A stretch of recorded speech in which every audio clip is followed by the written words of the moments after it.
Ngayon marami nagtatanong, yung 24 hours, is that really the window for you to be able to avail regardless of the illness, regardless of the procedure that was made? Basta pag 24 hours Actually, ba or less, hindi po covered ng Actually, Miss PhilHealth? Pat, kung matatandaan mo, nung merong mga nagdaang taon, na yan ay naging isa sa kontrobersya na at pinag-usapan din sa Kongreso at Senado. Oo. At yan nga po ay kasama nung mga pinapatanggal na polisiya katulad ng mga single period of confinement, yan pong 24 hours. Kung kaya't ang isa sa naging resulta po nito ay nagkaroon na tayo ng mga pagbabago sa polisiya.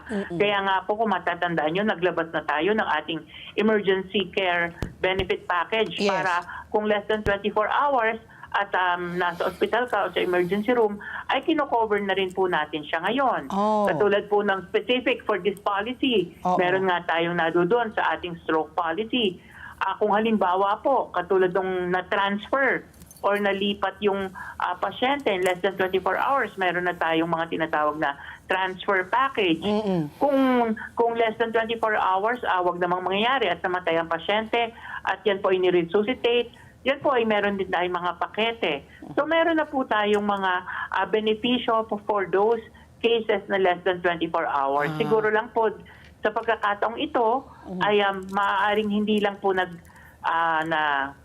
how do you call it, properly na interpret or properly na implement yung ating mga nasusulat na polisiya.